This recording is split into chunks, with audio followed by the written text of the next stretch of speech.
Bismillahirrahmanirrahim.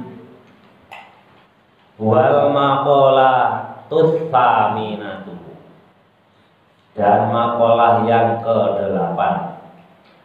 Nan Abi Hurairah radhiyallahu anhu, dari Abi Hurairah radhiyallahu, semoga meridhai Allah anhu, kepada Abi Hurairah. Wa ismuhu, dan adapun namanya Abi Hurairah Abdurrahman bin Sakhr, yakni Abdurrahman bin Sakhr. Jadi Abi Hurairah itu nama aslinya itu Abdurrahman bin Sakhr. Sedangkan Abi Hurairah itu adalah nama pemberian dari Nabi Muhammad Shallallahu Alaihi Wasallam. Kenapa? Apa sih artinya Abi Hurairah? Abi Hurairah itu maknanya bapaknya kucing kecil. Hirun itu kucing, Hurairatin itu kucing kecil atau anak kucing. Kenapa? Karena Abdurrahman bin Sakhr ini sewaktu di Suffah. Jadi Suffah itu nama tempat tinggalnya para sahabat Rasul yang senantiasa belajar. Jadi seumur-umur ya di situ. Kurang lebih itu ada 70 orang. Jadi tempat sahabat Rasul yang selalu senantiasa menunggu Rasul untuk menerima pelajaran. Jadi 70 orang ini yang nggak punya kerja. Nah, jarang yang mempunyai kerja, termasuk Abu Hurairah ini tidak mempunyai pekerjaan. Kerjaannya apa? Menimba ilmu dari Rasul. Makanya yang meriwayatkan hadis paling banyak itu adalah Abi Hurairah. Itu kurang lebih ada hadis sahihnya itu ada 5.000 sampai 6.000 hadis. Yang kedua juga ada Abdullah bin Umar bin Khattab. Jadi anaknya Abdullah bin Umar bin Khattab. Yang ketiga Siti Aisyah. Kalau Abdullah bin Umar bin Khattab itu kurang lebih meriwayatkan 2.600 hadis yang sahih. Kalau Siti Aisyah itu kurang lebih 2.230 hadis yang sahih. Jadi paling banyak itu Abi Hurairah. Karena hidupnya di mana? Di Suffah. Ya, Suffah itu tempat tinggalnya. Ya, depan depan rumahnya Rasul. Jadi kalau begitu pintu rumahnya Rasul dibuka itu kelihatan dari Suffah itu. Jaraknya kurang lebih hanya 70 meter. Suffah itu artinya orang yang tidak berdaya, orang yang lemas. Karena apa? Kekurangan makan. Makanya ada di kalangan ahli sufi, tasawuf itu arti katanya ada orang yang berpendapat dari Suffah. Suffah itu kalau lap tangan itu ya, lap tangan ya.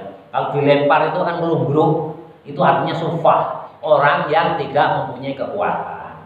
Jadi seringkali Abu Hurairah itu kalau ba'da Isya itu ya pura-pura itu jongkok di tengah jalan supaya ditemukan sahabat Rasul yang lain, supaya dengan harapan diajak makan.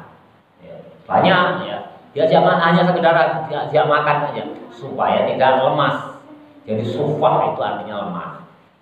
Makanya ahli sufi itu kebanyakan itu mengurangi makan. Makanya dari awal sampai akhir di taklim muta'alim kemarin itu membahas masalah makan itu sangat panjang sekali. Karena apa? Ya ilmu itu dikembangkan dengan cara apa? Mengurangi makan. Contohnya 70 sahabat Rasul itu disebutnya ahli Suffah atau orang yang tidak mempunyai kekuatan yang cukup, lemes karena apa? Kurang makan. Pernah suatu hari itu Abi Hurairah itu pura-pura jongkok di kegelapan malam. Akhirnya apa? Ditemukan oleh Sayyidina Umar. Ya Abi Hurairah, kenapa kamu ini kesandung? Ya, namanya orang itu ya macam-macam jalan. Kesandung atau kamu kelaparan? Ya udah, ayo bareng-bareng ke rumah saya, nanti saya kasih makan. Hanya sekedar mempertahankan hidup. Itu Abu Hurairah itu namanya aslinya itu adalah Abdurrahman bin Sakhr. kerjaannya apa? Dia senang sekali terhadap kucing kecil. Jadi Nabi itu ya orangnya humoris. Karena Abdurrahman bin Sokhar suka mainin kucing kecil ya. Kadang-kadang ditanya, ya Abu Hurairah, gimana kucing kecilmu itu kabarnya? Sehat enggak? Umar, ada sahabat Rasul itu yang sukanya main apa namanya? Burung apa itu? Burung yang warna-warni itu burung apa itu namanya? Itu. Kadang-kadang ditanya, ya Umar, sampaikan salamku pada burung kecil ya, karena rasa humornya Nabi. Itulah Abdurrahman bin Sokhar atau yang kita kenal Abi Hurairah. Dia meriwayatkan hadis Nabi itu paling banyak, hampir 6.000 hadis. Bismillahirrahmanirrahim. Sokhar itu kha, itu bukan hak ya. Itu salah, itu kurang titik. Kurang titik. Yang betul adalah bin Sokhar. Bismillahirrahmanirrahim. Annahu, sesungguhnya Abi Hurairah. Qala, berkata Abi Hurairah. Qala Nabi, bersabda Nabi Muhammad sallallahu alaihi wasallam. Salahun, 3 perkara, munjiatun, yang menyelamatkan kita semua, yang menyelamatkan orang banyak. Salahun, 3 perkara, munjiatun, yang menyelamatkan orang banyak. Munjiat itu artinya menyelamatkan. Makanya ada apa? Sholawat munjiat. Kalian tahu belum sholawat munjiat? Nah, itu juga terkenal sekali. Sholawat munjiat itu harus dihafalkan. Bismillahirrahmanirrahim. Munjiatun, yang menyelamatkan orang banyak. Ay muhlisotun.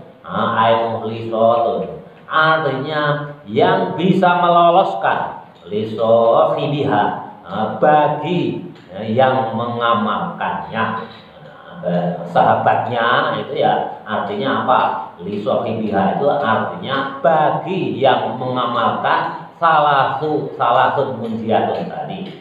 Ya, meloloskan apa? Minal azabi, dari siksaan. Jadi barang siapa yang mengamalkan 3 perkara, itu akan bisa meloloskan dari siksaan Allah. Ya, makanya ini disebutnya apa? Bab sulasiyu, itu nasihat yang isinya 3. Wasalatun, dan 3 perkara, muhlikatun, yang menyebabkan kehancuran atau kerusakan, muqiatun, atau jatuh, li fa'iliha, bagi orang yang mengamalkan 3 perkara yang menyebabkan kehancuran atau kerusakan.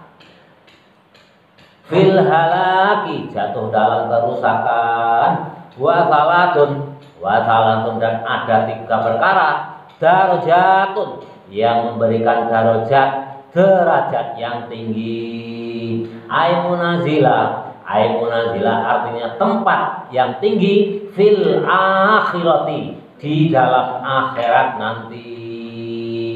Nah, ini ada 3. Ini siapa yang bersabda? Nabi. Ini hadis, hati-hati, hadis sahih. Wa salatun, dan ada 3 perkara, kafaratun, sebagai penebus, lidzunubi, bagi dosa, amiliha, bagi orang yang mengamalkannya. Jadi ada 4 macam ya. 3, ada 4 macam. Amal munjiatu, makanya ada sholawat munjiat itu gimana? Allahumma sholli sholatan tunjina biha min jamil ahwali wal afat, wa taqdirana biha min jamil hajat, wa tutahhiruna biha min jami'is sayyi'at, ila akhirih. Ya, kalian harus hafal itu sholawat yang terkenal itu ya. Jadi ada dasarnya, ulama-ulama itu mengarang sholawat itu. Ya, salah satunya diambil dari sini, sholawat munjiat, yang menyelamatkan, yang dapat meloloskan bagi yang mengamalkannya itu dari dosa. Bismillahirrahmanirrahim. Al-munjiyatu, adapun amalan yang dapat menyelamatkan Apa itu amalan yang dapat menyelamatkan? Fa khasyatullahi, fa khasyatullahi. Nah, orang yang takut kepada Allah Ta'ala fisirri, dalam keadaan sepi, dalam keadaan menyendiri ya. Sepi, sunyi. Sirrun itu arti kata aslinya itu rahasia. Kalau ada orang yang namanya asrori itu berarti ya orang yang penuh rahasia. Penuh rahasia, bentuk jamak dari kata sirrun. Fisirri, dalam keadaan sunyi maksudnya ya, dirahasiakan, semua amalannya itu dirahasiakan. Jadi takut kepada Allah itu dalam keadaan sunyi menyendiri. Wal alaniyati, dan dalam keadaan terang berang atau dalam keadaan banyak orang ya, seperti ngaji banyak orang itu ya takut kepada Allah. Ada yang ngajar ngaji, ada yang belajar ngaji, itu berarti banyak orang. Bisirri wal alaniyati. Qodama didahulukan, asirro yang sunyi. Jadi amal yang paling tinggi, amal yang paling derajatnya paling tinggi, takut kepada Allah itu dalam keadaan sunyi, menyendiri, nggak ada orang yang tahu. Makanya kalau orang-orang tua dulu ya, orang-orang tua kita dulu itu kalau sholat tahajud, sholat hajat itu tidak pernah di masjid, di rumah sendiri. Nabi itu kalau sholat sunatnya itu ya di rumah, di kamar tidur. Jadi Nabi itu nggak ada di dalam rumahnya itu ada tempat sholat khusus, itu nggak ada. Jadi beliau itu kalau sholat sunat di rumah, di sampingnya itu Siti Aisyah tidur, beliau itu sholat sunat di bawahnya. Bahkan kadang-kadang ya Siti Aisyah ini menguji Nabi. Siti Aisyah itu orangnya kan tinggi, kulitnya putih, panggilannya ya Humairah. Itu sengaja. Nabi mau sholat itu, Nabi mau sholat itu sengaja dia mendahului Siti Aisyah itu turun dari tempat tidurnya, turun ke bawah tempat sholatnya Nabi. Itu, ya, turun ke bawah. Jadi kalau Nabi itu sedang keadaan berdiri, itu kakinya itu berada di tempat sujudnya Nabi. Nanti kalau Nabi sedang sujud, kakinya digeser oleh Siti Aisyah itu untuk menghindari tempat sujudnya Nabi. Luar biasa, jadi nggak ada Nabi itu di rumahnya ada tempat khusus untuk melakukan sholat. Ya nggak ada. Ya mungkin kondisinya waktu itu rumahnya kecil, ya, rumahnya kecil. Kalau orang sekarang biasanya kalau rumahnya besar itu ada musholanya. Ya nggak apa-apa, itu juga bagus. Tapi jangan kita harus mengharuskan diri kita tempat musola di dalam rumah itu kita sholat ya, jangan diharuskan. Pindah-pindah aja. Jadi sholat sunat ya, sholat apapun sebaiknya itu lebih banyak tempat untuk sujud kita. Karena apa? Bumi yang kita pakai sujud itu nanti di yaumil akhirat itu menjadi saksi. Jadi kalau bumi lebih banyak tempat sujud kita, bumi di mana, itu lebih bagus. Nanti banyak bumi itu yang bersaksi untuk kita. Makanya ada mazhab ya, ada mazhab tarbiyah, ya, mazhab tarbiyah yang berpusat di Padang sana di Sumatera Barat. Itu kalau sholat subuh itu selalu berpindah-pindah masjid. Selalu berpindah-pindah masjid. Itu memang ada dasarnya, ada hadisnya. Nanti kalau jadi ada saudara bapak juga ada. Setiap subuh itu pindah. Selalu pindah-pindah seluruh kota Bandung itu dikelilingi. Selalu berpindah-pindah. Nanti kalau udah semuanya dikelilingi kembali ke awal. Dasarnya apa? Ada hadis Nabi yang menyampaikan bahwa bila mana kita itu memperbanyak tempat sujud itu, nanti di yaumil akhirat tempat sujud yang kita pakai itu menjadi saksi kita di yaumil hisab. Jadi ya nggak apa-apa, tapi jangan fanatik kalian itu pindah-pindah ini. Tapi anak yatim, tetangga kita yang miskin, kita terlantarkan. Nanti hisabnya lebih dahsyat itu. Kalau kita sholat pindah-pindah masjid itu kan untuk kepentingan kita sendiri, atau disebut dalam bahasa agama itu hadun nafsi. Tapi kalau kita menolong anak yatim, menolong fakir miskin, itu untuk kepentingan umum. Derajatnya lebih tinggi mana? Ya tentunya lebih tinggi yang untuk kepentingan umum. Apalagi kita menolong tetangga kita atau saudara kita yang kelaparan. Seandainya tidak kita tolong, dia mati. Itu keutamaannya lebih tinggi derajatnya dibandingkan sholat sunat 1000 rakaat. Bismillahirrahmanirrahim. Jadi sholat sir, makanya kalau doa itu yang paling tinggi ya doa sir. Nah, tapi kalau ada istighosah, ya itu untuk syiar aja. Untuk syiar, ini loh Islam besar sekali, jamaahnya banyak, untuk syiar. Tapi hakikatnya doa itu ya diri kita sendiri, bukan oleh orang lain.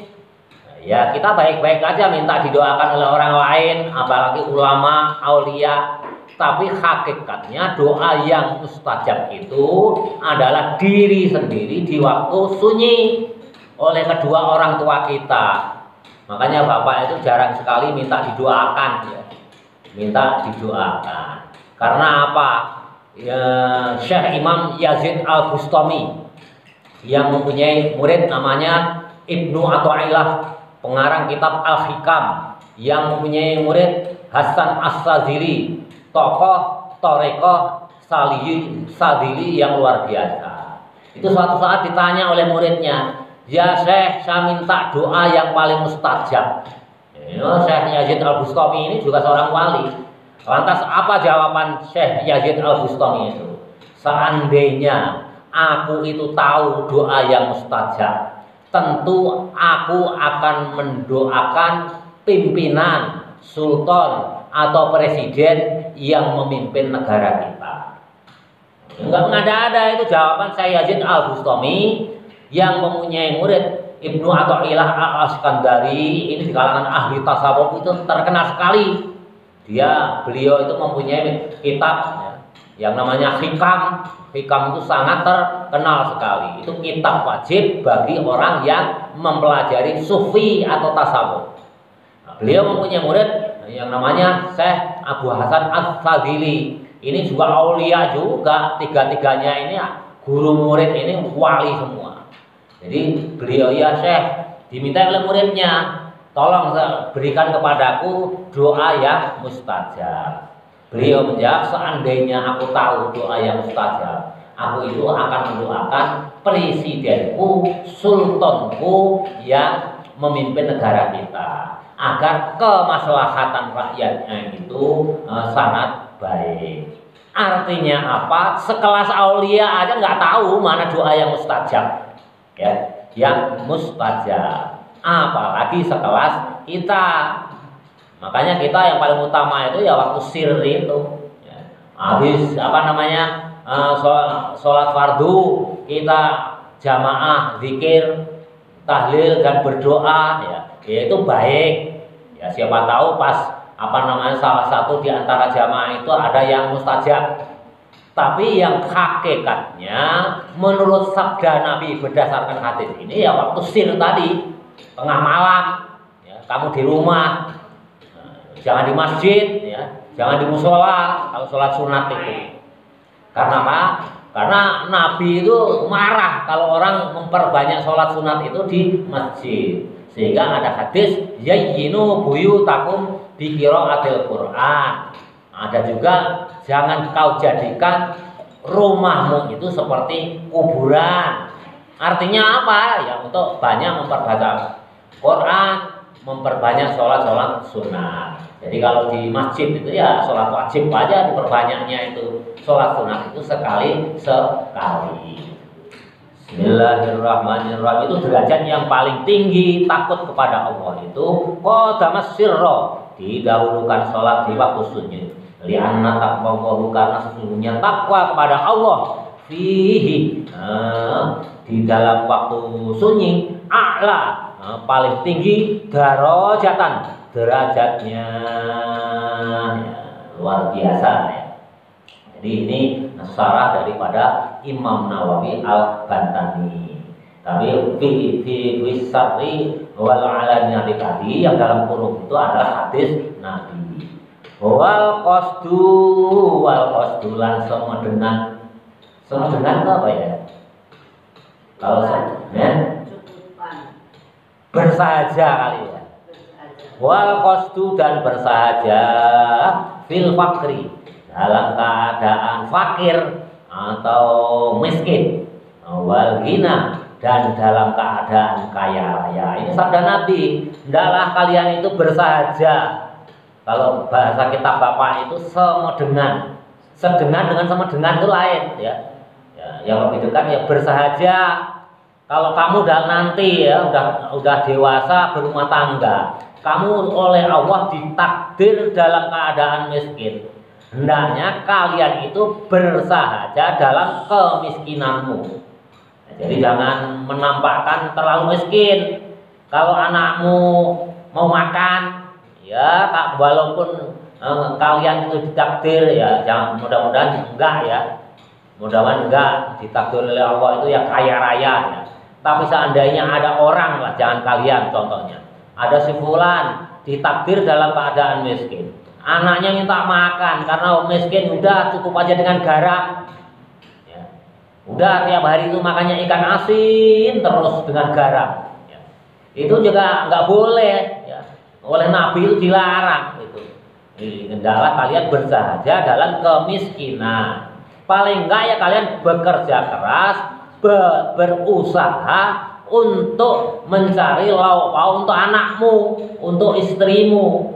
Ya paling enggak ya pergi ke sungai mencari ikan, atau paling enggak membeli kecap.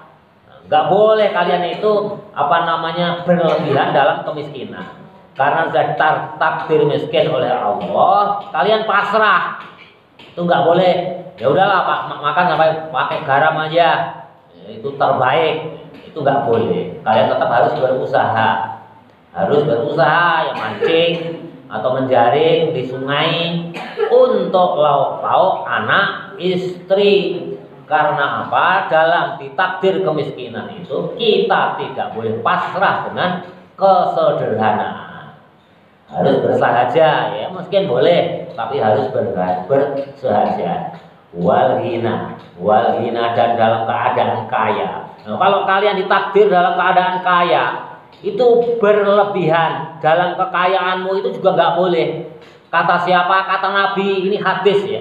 Kata Nabi. Mentang-mentang kalian kaya, kamu pulang ya, nanti kalian sudah berumah tangga, kalian itu kaya raya, anakmu minta penghapus dibelikan 1 dus, itu juga nggak boleh ya. Minta pensil dibelikan 1 box, nggak boleh, itu berlebihan. Itu namanya berlebihan. Ya udahlah, tanggung ini, beli aja 1 dus untuk seumur hidup, nggak boleh. Pensil kalau seumur hidup, ya harus bersahaja. Ya sekedarnya aja. Kalau kalian kaya raya ya cukup 3 biji atau 5 biji. Kalau anakmu itu minta buku ya cukup 1 pak. Jangan mentang-mentang kalian kaya raya udah ada saya beliin aja 1 gros ya. 1 gros itu berapa? 12 lose. Itu nggak boleh. Hendaklah kalian bersahaja. Makan kalian makan itu harus bersahaja. Nggak boleh israf. Jadi kulu wasrabu walatus rifu. Hendaklah kalian makan dan minum itu jangan berlebihan. Kalau berlebihan juga tidak boleh. Lihat kiri kananmu, tetanggamu, saudaramu yang ditakdir dalam keadaan kemiskinan. Mentang-mentang kaya raya ya, anak 2, istri, suami, pembantu ada 2 hanya 6, sehari masak ayam 2 ekor. Kalau tidak habis untuk kucing. Sedangkan tetangga kita untuk makan sepotong ayam aja sangat sulit. Ya kalau 2 ekor itu ya 1 ekor potong-potong bagikan ke saudaramu, ke tetanggamu yang kurang mampu. Jangan berlebihan. Kalian boleh ya masak 5 ekor, 10 ekor, tapi dibagikan untuk diri kita dan keluarga kita cukup hanya sekedar 1 ekor. Itu namanya bukan berlebihan kalau begitu. Kaya pun tidak boleh berlebihan. Air tawasutu artinya di tengah-tengah. Tawasut Islam itu segala bidang mengajarkan tawasut. Misalkan dalam politik ekstrim kanan, Islam kanan nggak boleh, ekstrim kanan. Ekstrim kiri nggak boleh, tengah-tengah, di tengah-tengah. Jadi nggak boleh kita itu ekstrim kiri, ekstrim kanan itu nggak boleh. Ya, yang pas ya seperti kita itu, seperti halnya yang di Indonesia ini diejawantahkan terwakili oleh organisasi Nahdlatul Ulama dan Muhammadiyah. Kalau yang lain itu yang mengajarkan yang kekerasan, Allahu Akbar ya, menutup warung remang-remang, menutup tempat minuman keras, membawa pentungan dengan mengucapkan Allahu Akbar. Itu hindari, itu namanya ekstrim kanan. Siapa yang menyuruh tawasud untuk kita? Imam Nawawi Al-Bantani. Ini kan yang menyarai Imam Nawawi Al-Bantani. Ya, tawasud tengah-tengah. Tengah-tengah. Kalau Abu Yazid Al-Bustami tadi seandainya tahu dosa yang mustajab, mendoakan presidennya, sultannya, itu ada di kitab Al-Ahkam. Hanya Bapak nggak hafal aja. Makanya kalian itu jangan jangan meremehkan kepada ulama, terutama yang alim. Yang alim ya. Kalau Bapak meremehkan Bapak itu nggak ada artinya, ya nggak apa-apa lah kalau ke Bapak. Tapi kalau ulama yang alim jangan sekali-kali kalian meremehkan. Kualat kata Gus Bahar. Kualat. Jadi ngatur ulama itu tidak boleh. Kalau ngatur Bapak boleh, Bapak ini bukan siapa-siapa ya. Jadi ngatur orang yang ahli fikih, ahli ilmu itu kualat, nggak boleh. Karena apa? Kadang-kadang yang dikutip itu Quran, kadang-kadang yang dikutip itu hadis. Ya. Nah, seperti Imam Nawawi Al-Bantani itu. Kadang-kadang ada orang yang ulama itu memerintahkan itu hendaknya orang Islam itu bersenang-senang. Nggak boleh orang Islam itu menampakkan dirinya itu dalam keadaan sedih. Sama sekali nggak boleh. Walaupun tidak punya uang, walaupun tidak punya makanan, kita harus menampakkan berpenampilan yang parlente, baju yang bagus. Nah, kalau bisa ya makanan yang enak-enak. Kadang-kadang ulama itu memanfaatkan begitu. Karena apa? Di Quran itu diperintahkan, ya, nggak tahu di ayat apa itu. Qul bi fadlillahi wa bi rahmati, ya, wa bi rahmati. Fa bidzalika falyafrahu. Kalau kamu sudah mendapatkan keutamaan Allah, rahmati Allah, hendaklah bersenang-senang. Kata siapa? Firman Allah.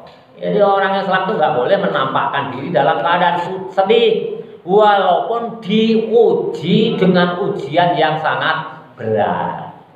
Jadi Bapak itu happy aja ya. Ada masalah ya didem sendiri aja. Kalau kita curhat ya di kitab apa itu? Kalau ya Nashihul Ibad juga ya, curhat ke manusia. Kadang-kadang kita tidak mendapatkan jalan keluarnya, tapi curhatan kita itu disebarluaskan di antara sesama saudara atau tetangga kita. Contoh, misalkan kalian suatu saat udah dewasa kesulitan uang. Kang, jik dah bereng nginjem kapuring kesulitan. Jik bereng nginjem kapuring minta pinjam uang 5 juta. Ya, barangkali kakak kamu itu memberi, tapi dengan diberikannya kamu itu ke kakak kamu, sudah diberikan pinjaman, itu disebarluaskan di lingkungan tetangga atau di lingkungan saudara itu. Oh, itu adikku itu saya kasih pinjam uang 5 juta, 10 juta. Semua orang seluruh Indonesia akhirnya mengetahui. Nah, itu namanya bukan Islam. Ya, Islam itu apa? Islam itu, ya, kalau kita Islam itu bisa menyelamatkan orang lain, termasuk menutup aibnya, kelemahannya saudara atau tetangganya. Hati-hati ya. Itu makanya kalian itu jangan sekali-kali meremehkan para alim ulama, ahli fikih, kualat kata Gus Wahid, tidak bisa masuk neraka. Ya, banyak ulama, yo kamu jangan sedih, harus berpenampilan senang. Itu yang merintahkan siapa? Bukan ulama, tapi Allah. Qul bifadlillahi wa birahmatihi wa bidzalika falyafrahu. Falyafrahu bersenang-senang. Waktu lahirnya Nabi ya kita senang-senang. Siapa yang memerintahkan Allah? Inilah dalil muludan atau maulidan. Nah, sebentar lagi maulud. Falyafrahu bersenang-senang. Kenapa setiap maulud itu di lingkungan NU bersenang-senang? Kenikmatan, ya, fadlillah dan rahmatnya Allah untuk kita semua. Yang paling besar itu nikmat Islam dan nikmat diutusnya Muhammad sebagai utusan Allah. Ya, kalau maulid ya itu paling karunia yang paling tinggi ya kita bersenang-senang. Nah, kalau di kampung ya, kalau di kampung istri bapak itu biasanya motong sapi, ya, motong sapi. Nah, kemarin tadi pagi udah laporan sudah terkumpul 1 ekor sapi, dipotong untuk maulidan, dibagikan, dimakan bersenang-senang, ya, dimakan bersama. Siapa yang memerintahkan Allah? Falyafrahu. Qul bifadlillahi wa birahmatihi fabidzalika falyafrahu. Bersenang-senang. Bersenang-senang karena apa? Kelahiran Nabi itu adalah karunia yang paling tinggi, makanya kita harus bersenang-senang ya. Jadi ada dalilnya semuanya itu. Bismillahirrahmanirrahim. Jadi kalau bapak ngaji itu apa ayat-ayat yang ada di Quran itu kok kelihatan gitu. Tiba-tiba hafal aja. Nanti kalau berhenti ngaji ya lupa lagi. Jadi kalau bapak lagi nggak ngaji, kalian jangan tanya dalil. Nah, kalau mau tanya dalil ke bapak ya waktu ngaji ini, tahu-tahu kelihatan aja, kayak baca aja. Qul bifadlillahi wa birahmatihi wa bidzalika falyafrahu. Bismillahirrahmanirrahim. Bismillahirrahmanirrahim. Ini satu makalah panjang ini, jadi kemungkinan arba'in nggak bagian ini. Dan menarik sekali ini hadis Nabi ini luar biasa. Makanya Nasha'ihul Ibad ini kenapa Bapak prioritaskan untuk kalian? Itu untuk membekali, membentuk karakter kalian, ya, membentuk karakter kalian. Ya, kalau ilmunya sedikit, tapi kalau dibentuk Nasha'ihul Ibad ini karakter kalian itu terbentuk. Sekali-kali jangan meremehkan orang lain, ya, apalagi ulama. Ya. Itu karakter yang luar biasa itu terbentuk melalui Nasha'ihul Ibad. Bismillahirrahmanirrahim. Ayat tawassut itu artinya di tengah-tengah fil ma'isyati, dalam kehidupan. Ya, jadi kalau fakir, ditakdir fakir ya jangan menampakkan kefakiran kamu ya. Tapi kalau ditakdir kaya juga jangan israf. Yang betul bagaimana? Menurut Imam Nawawi Al-Bantani tawassut di tengah-tengah. Di alam yujawizah, di alam yujawiyah, agar tidak melebihi fiha, di dalam ma'isyah, dalam keadaan miskin, dalam keadaan kaya, agar tidak melebihi fiha, di dalam keadaan miskin dan kaya, al-khadda, melebihi batas, warodiyah dan senang. Bidzalika, yang demikian itu menurut Imam Nawawi Al-Bantani, kalian hendaknya jangan melewati batas. Artinya apa? Istilah Imam Nawawi Al-Bantani serta ulama-ulama lain, jumhur ulama salaf, istilahnya itu adalah tawassut, yakni di tengah-tengah. Termasuk ini dalam kehidupan. Jadi nggak boleh kaya raya itu mentang-mentang kaya ya. Itu apa namanya kita israf berlebihan tanpa memikirkan kiri kanan tetangga serta saudara-saudara. Jadi kalau kalian curhat itu ya curhat kepada Allah dalam keadaan sunyi sirron. Jangan curhat kepada manusia. Kalau curhat kepada manusia itu biasanya tidak menyelesaikan masalah, justru menambah masalah. kalian minta tolong tidak menolong, malah aib kamu itu, kelemahan kamu itu dikabarkan kepada orang lain. Wal adlu, berikutnya wal adlu dan adil. Wal adlu dan adil. Adil itu apa sih? Di tengah-tengah. Tawassut itu adil. Adil itu di tengah-tengah. Mengadili itu kan di tengah-tengah. Yang salah juga disalahkan, yang benar harus kita bela. Itu namanya adil. Bahasa pembahasannya itu istilahnya adalah tawassut. Jelas ya, semua ulama itu ada dasarnya. Wah, itu hanya ulama. Nah, itu menafsirkan adil itu ya tawassut. Ridho dalam keadaan senang. Jadi ridho itu lafal mustara. Ridho itu bisa kita artikan senang. Ridho itu artinya apa sih? Ya senang. Kita menerima apa pemberian yang diberikan oleh Allah, apa yang ditakdirkan oleh Allah. Artinya apa? Dengan senang hati. Wal adlu dan adil, ridho dalam keadaan senang, wal ghadabi dan dalam keadaan marah. Jadi kalian itu harus adil, harus tawassut, baik dalam keadaan senang maupun dalam keadaan marah. Bagaimana sih adil dalam keadaan marah itu? Nah, kita simak penjelasan Imam Nawawi Al-Bantani. Ya, kalau dalam keadaan senang gampang ya. Kita senang banyak uang, yang bagi laki-laki istri ada 4, cantik semua ya. Wah, senang kita, happy. Pergi umroh bareng-bareng, istri 4, anak ada 24. Nah, dalam keadaan senang kita adil itu mudah. Ada enggak yang itu? Itu malah nyarter pesawat jet pribadi ya. Kemarin itu ada apa? Ada yang pergi ke Amerika ya. Ada yang pergi ke Amerika dengan anak istrinya ya, pakai jet pribadi, jadi masalah. Heboh. Sedikit-sedikit heboh. Lihat tadi yang Bapak sampaikan. Syekh Yazid Al-Bustami itu kenapa? Paling utama kalau seandainya doanya mustajab itu yang didoakan presiden. Luar biasa. Kayak Bapak kalau mendoakan itu yang mendoakan itu ya belum tentu mustajabah. Seandainya mustajabah ya untuk lingkungan tertentu, untuk diri sendiri. Tapi kalau kita mendoakan presiden itu diijabah oleh Allah, seluruh rakyat Indonesia itu akan mendapatkan maslahatnya. Contoh waktu zaman Orde Baru, konon Pak Harto ini kan banyak yang membenci ya. Yang senang juga banyak, yang membenci juga banyak. Yang kawan yang membenci. Tapi apa kebijaksanaan Pak Harto? Memerintahkan kepada Majelis Ulama, wahai Majelis Ulama, keluarkan sertifikat halal setiap produk yang dijual di Indonesia. Apa dampaknya? Luar biasa. Padahal Pak Harto ini bukan ahli fatwa.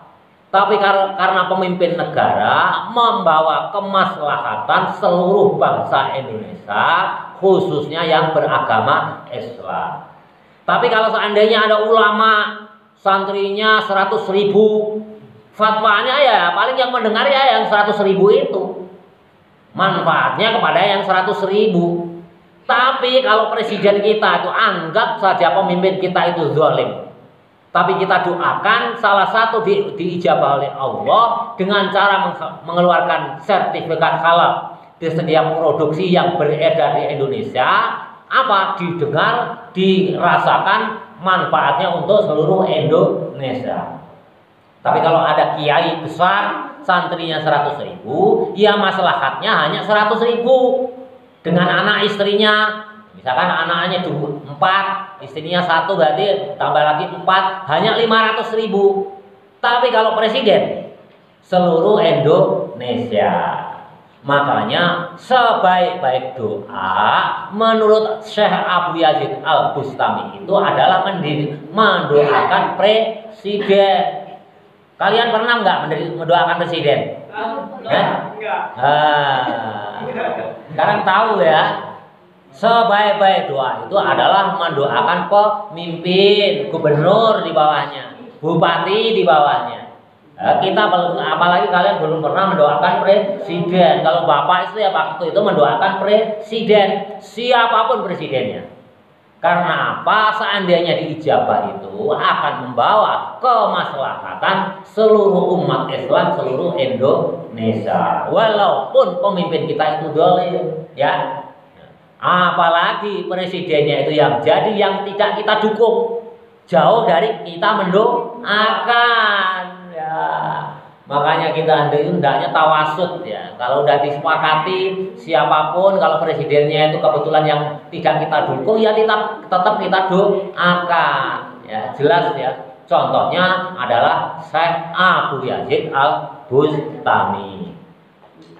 Bismillahirrahmanirrahim. Bismillahirrahmanirrahim. Sampai mana kan? Bi ayahudoba. Nah, kalau dalam keadaan senang itu adil, itu gampang. Tapi ya susah juga kadang-kadang. Orang yang kaya raya itu kadang-kadang nggak peduli. Kalau dimintai sumbangan untuk pembangunan masjid, dia rajin tampil paling utama. Tapi kalau dimintai sumbangan untuk anak yatim, untuk pendidikan kepada orang-orang yang kurang mampu, dia sulit. Itu banyak ya. Karena apa? Kalau untuk membangun masjid itu biasanya diumumkan waktu sholat Jumatan. Tapi kalau untuk nyumbang fakir miskin, anak yatim, tidak ada yang tahu. Itu namanya nggak adil. Orang kaya yang nggak adil, firlindo tapi tidak adil. Nah, bagaimana kalau kita sedang marah tapi tetap adil? Biaya doba. Tatkala kita marah, lillahi yang disebut adil, ya, lillahi bagi Allah. Lillahi itu bagi Allah. Ya marahnya bagaimana? Namanya orang. Ya marah itu kita marah boleh-boleh aja marah. Misalkan kita sedang berantem, kalian tokoh politik atau tokoh masyarakat beda pendapat, marahan itu boleh. Manusia itu tempatnya marah, ya. Di dalam manusia itu kan ada 4 ya. Nafsu itu ada 4. Nafsu mutmainnah, ya, salah satunya. Dan yang ada juga nafsu amarah. Nafsu amarah ada di diri kita, itu setiap orang itu boleh-boleh saja. Tapi tidak boleh melebihi batas. Esraf itu juga nggak boleh dalam hal marah. Kalian nggak boleh senang sama orang, cukup dalam hati. Dalam pergaulan jangan terlalu menampakkan. Jangan terlalu menampakkan. Ya. Jadi itulah marah dalam jalan Allah itu boleh, tidak boleh melebihi. Kalian mempunyai pemimpin yang zalim, kalian tidak boleh membenci berlebihan. Kata siapa? Kata Nabi. Kan kita nggak tahu.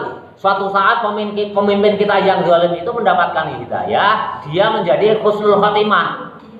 Sedangkan kita yang kelihatannya kayak bapak, kelihatannya suka ngaji kitab kuning atau ngajar apapun. Kan kita nggak tahu, naudzubillah ya. Kalau Allah mentakdirkan suul khatimah ya, naudzubillah dzalik ya. Kan kita tidak tahu. Contohnya siapa? Wasi. Tahu Wasi? Ya, Wasi itu budak kulit hitam yang membunuh Sayyidina Hamzah, paman Rasulullah yang paling disayangi. Nah, pada waktu perang Badar. Akhirnya apa? Ya namanya manusia. Nabi itu sangat benci sekali. Bencinya berlebihan kepada Wasi ini. Akhirnya benci sekali kepada Wasi karena apa? Telah membunuh pamannya yang paling dicintai. Wah, akhirnya ditegur oleh Allah di Al-Qur'an. Ditegur oleh Allah itu, Nabi itu ditegur. Laisa laka minal amri syai'un. Muhammad, tidak ada bagimu sesuatu itu. Jadi Muhammad tidak ada bagimu sesuatu perkara satupun itu tidak akan ada. Yang ada ya bagiku. Au ya tubuh ya, kalau saya menghendaki ya nanti saya siksa, tapi kalau saya tidak menghendaki ya dia saya berikan tobat, saya berikan hidayah. Akhirnya apa? Ya akhirnya Nabi itu sedih ditegur oleh Allah. Terbukti wasi masuk Islam diberikan hidayah oleh Allah. Nah, akhirnya wasi ini termasuk salah satu sahabat yang disayangi oleh Nabi. Ya, kan kita nggak tahu ya. Pemimpin kita yang dianggap zalim hari ini siapa tahu nanti husnul khotimah ya, dia tobat mendapatkan hidayah ya. Sedangkan yang membenci walaupun kelihatannya kiai, walaupun kelihatannya ulama, diberikan bala cobaan oleh Allah menjadi su'ul khotimah. Jadi israf itu tidak hanya dalam hal yang kebaikan, yang jelek-jelek pun kita tidak boleh membenci, terlalu membenci pun tidak boleh. Itu namanya apa namanya adil atau tawasul. Liridhohu karena ridhonya Allah. Wa amal muhlikatu dan adapun kerusakan. Wa amal muhlikatu dan adapun kerusakan. Fasuhu medit bakhil. Medit bakhil itu diulang-ulang ya. Diulang-ulang. Taklim ta'alim ada di matan arba'in ada. Di sini ya Nasrul Ibad itu banyak sekali dibahas. Nah sekarang yang membahas siapa? Nabi di hadis ini. Wa amaulikatu dan adapun kerusakan. Fasuhu adalah medit syadidun yang sangat. Nah, jadi medit yang sangat itu tidak boleh. Kenapa? Menyebabkan muhlikatun kata Nabi, kerusakan, kehancuran. Aibuhlu artinya medit, syadidun yang sangat. Jadi buhlun itu juga medit, suhun juga medit. Tapi biasanya hadis-hadis bahasa-bahasa ulama itu paling banyak itu memakai kata-kata buhlun. Tapi suhun juga sama artinya medit. Aibuhlun artinya medit, bakhil, syadidun yang sangat. Fala yu'addi maka janganlah mendatangi sesuatu alaihi atas medit atau bakhil min haqqillahi dari haknya Allah Ta'ala wa haqqil khalqi dan haknya makhluknya Allah Ta'ala. Jadi kalian medit itu bukan hanya kepada makhluk, kepada sesama manusia, kepada Allah pun kalian jangan medit min haqqillahi ta'ala. Haknya Allah itu ada. Jadi haknya Allah, diri kita itu ada. Allah punya hak yang ada pada diri kita. Contohnya apa? Ya sekarang haknya Allah itu kalian dituntut ngaji, mempelajari tafsir ya. Besok ya periode berikutnya itu haknya Allah Ta'ala. Sekarang mempelajari hadisnya Nabi itu haknya Allah Ta'ala. Kalau kalian nggak belajar agama Islam, berarti haknya Allah Ta'ala itu tidak kalian laksanakan untuk diberikan kepada Allah. Kalian akan berdosa. Kata Nabi itu haknya Allah Ta'ala dan haknya makhluk. Sesama manusia itu artinya haknya makhluk. Orang kaya itu setengah dari hartanya itu ada haknya orang miskin, maka ada kewajibannya untuk mengeluarkan sedekah dan zakat. Tapi kalau untuk Allah ya kalian mempelajari agamanya Allah, itulah haknya Allah. Berarti kalian sudah mendatangi haknya Allah. Wa fi riwayatin di dalam satu riwayat, wa fi riwayatin dalam satu riwayat fasuhu medit, bakhil, pelit, muta'un diikuti. Jadi ada yang memakai lafal fasuhun sadidun ya, ada juga fasuhun muta'un. Hadis yang lain. Jadi hadis yang membahas masalah fa'amal muhlik katu ini banyak, bukan hanya ini aja. Di hadis yang lain juga ada. Fasuhu muta'wa fi riwayatin dalam riwayat hadis yang lain fasuhu muta'un, fasuhu medit buntut kasiran, muta'un diikuti. Ayat mublu artinya medit, yuti'uhu mengikuti, kepada medit artinya manusia yang melakukan medit, bakhil, buntut kasirat. Al-insanu manusia, yuti'uhu yang diikuti, terhadap medit. Siapa yang mengikuti? Al-insanu manusia. Al-insanu manusia. Amalaukan adapun tetkalanya ada al-buhlu medit mujudan, itu ada fi nafsi, di setiap orang. Jadi medit, bakhil itu di setiap orang itu karakternya ada. Semua orang yang hidup di dunia ini pada dirinya ada sifat medit, bakhil, pelit, buntut, kasiran. Makanya kan di lagu Sunda itu ada yang hafal enggak itu? Piraku risiko kerdapur sapoe ukur saribu. Ya, ada yang hafal enggak? Piraku sapoe risiko kerdapur ukur saribu. Ya, itu buntut kasiran itu ada. Itu apa? Itu kalian jangan meledek nyanyian, ya. Isinya itu luar biasa, diambil dari hadis Nabi. Kalian itu jangan meremehkan nyanyiannya, ya. Kecuali kalau ada nyanyian yang membawakan itu legbong. Tahu legbong enggak? Kelek bo lo atau you can see. Ya, hati-hati, ya itu bukan nyanyiannya. Yang maksiatnya yang berkepanjangan itu ya biasanya di penyanyinya.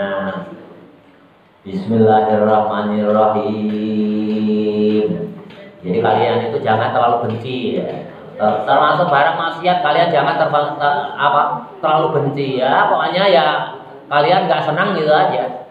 Kalau ke orangnya, ke maksiatnya itu benci sekali boleh, tapi kalau ke orangnya terlalu benci tidak boleh. Jadi setiap orang itu apa? Ada karakter yang medit, bakhil. Bismillahirrahmanirrahim. Maujudan fin nafsi ghairu muta'in, jangan diikuti. Jadi karakter medit, bakhil itu jangan diikuti. Falayakunu maka tidaklah akan ada muhlikan, rusak. Walaupun kalian punya karakter bakhil, punya karakter medit, kalau kalian itu ghairu muta'in, tidak mengikuti karakter itu, kalian tidak akan mendapatkan kerusakan, kalian tidak akan mendapatkan kehancuran. Li'annahu karena sesungguhnya sifat bakhil minas sifati dari sebagian sifat al-lazimatu yang lazim, al-lazimatu yang tetap, lin nafsi bagi setiap orang. Jadi sifat bakhil menurut Imam Nawawi Al-Bantani itu setiap orang itu mempunyai karakter medit. Tapi kalau kalian tidak mengikuti karakter medit, kalian tidak akan berada dalam keadaan rusak. Wahawa dan hawa nafsu, muttabaun diikuti, bi ayat tabi'a kelawan yento dan eloni. Biayat tabi'a kelawan yento dan ikuti, biayat tabi'a seandainya diikuti, biayat tabi'a seandainya diikuti sesuatu yang diperintahkan kepada orang bihi dengan hawa nafsunya. Jadi hawa nafsu itu seandainya itu akan muncul bila mana orang itu mengikuti hawa nafsunya. Jadi Bapak itu sering ya menyampaikan kalau berangkat ngajar ngaji itu kan jauh, ini 15 kilo, naik motor Di depan itu ada ya anak sekolah, anak remaja pakai bajunya you can see. Kadang-kadang itu pakai apa celananya itu setengah paha aja masih naik ke atas. Setengah ke atas. Pas di depan bapak. Kan kelihatan. Munafik kalau bapak nggak melihat di depannya ya. Ya kalau putih mulus ya bersih ya alhamdulillah. Ya kadang-kadang itu apa? Perempuan hitam ya, kusem ya, bajunya dekil, penuh apa? Bekas korek. Ngelihatnya juga nggak enak. Itu kira-kira pandangannya kita lanjutkan yang lama atau segera kita pindahkan? Hah?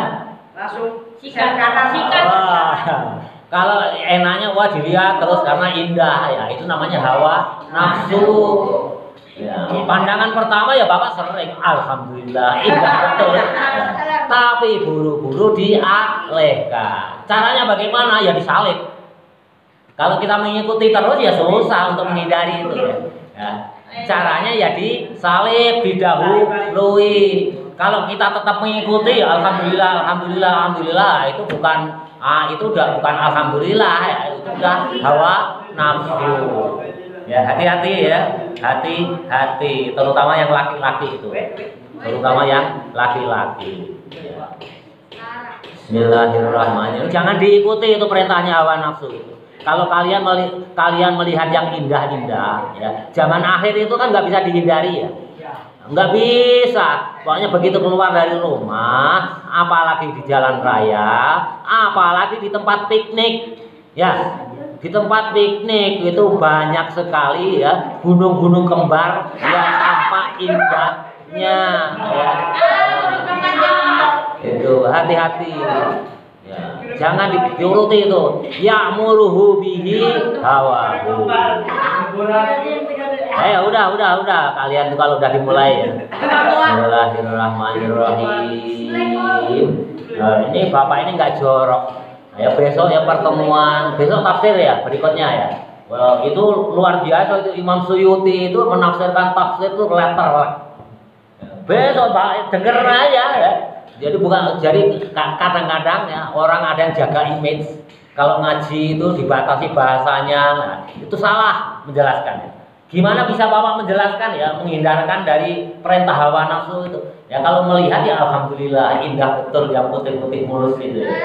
Tapi buru-buru kita itu. Itu gimana kalau nggak letter ya nggak bisa jelas.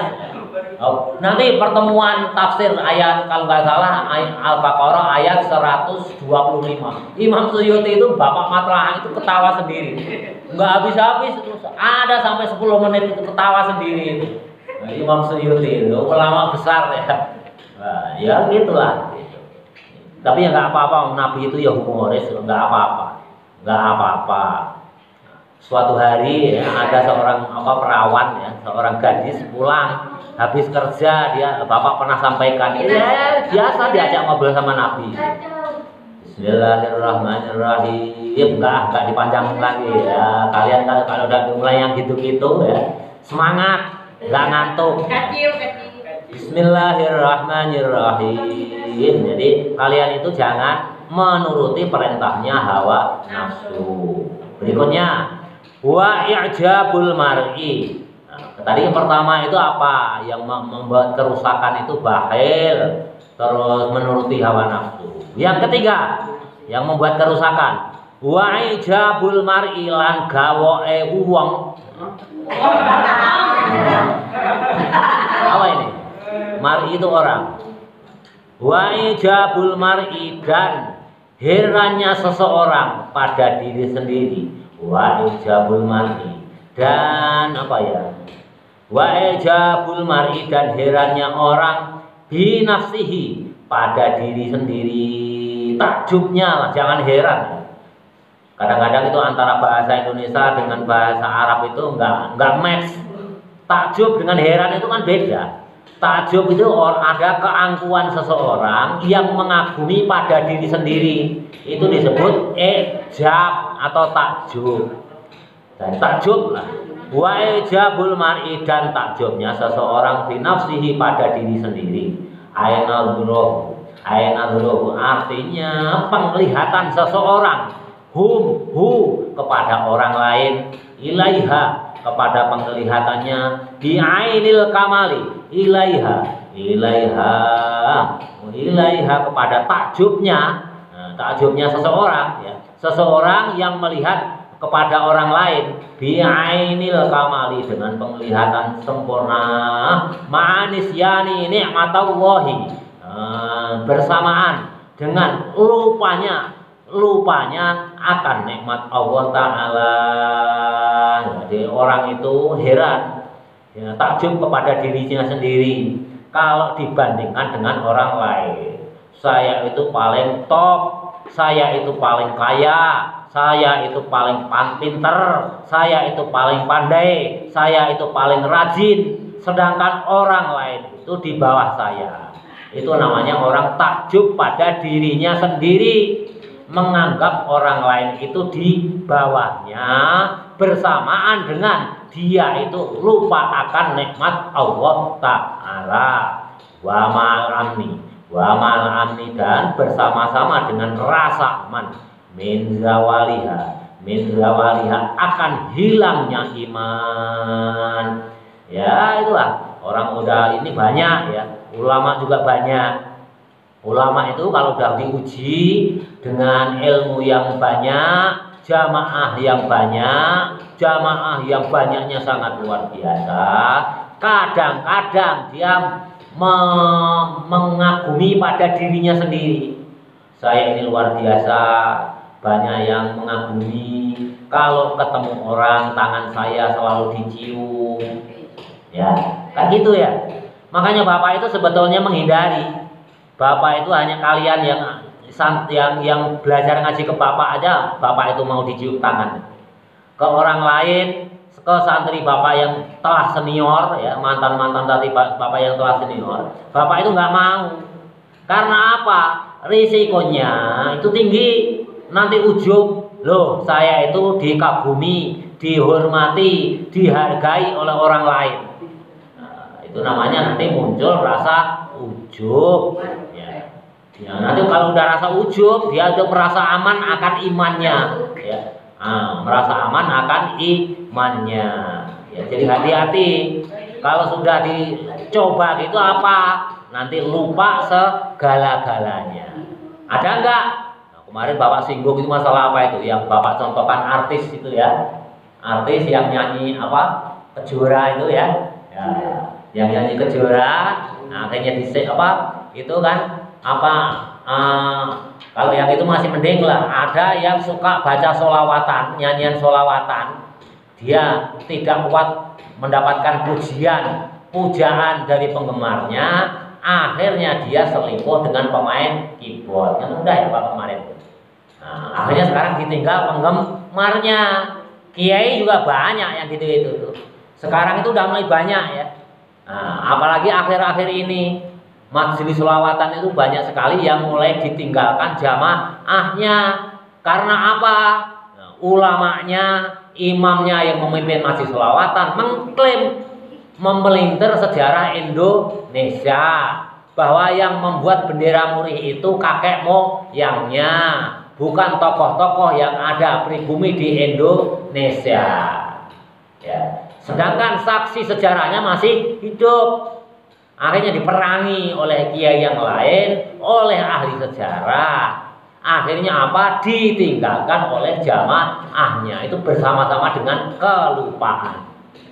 Itu bersama-sama dengan kelupaan. Jadi ma'an nisyan. Bismillahirrahmanirrahim. Ma'al amni min zawaliha.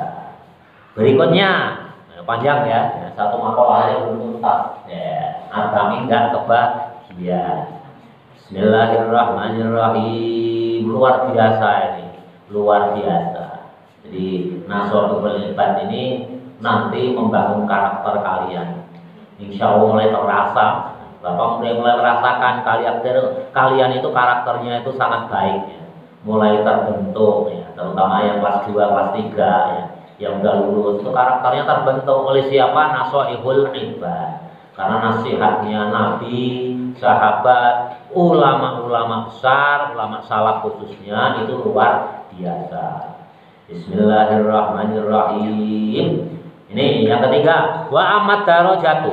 Wa amat darajatu, dan adapun yang akan mendapatkan derajat yang tinggi, yang akan mendapatkan pangkat, itu siapa?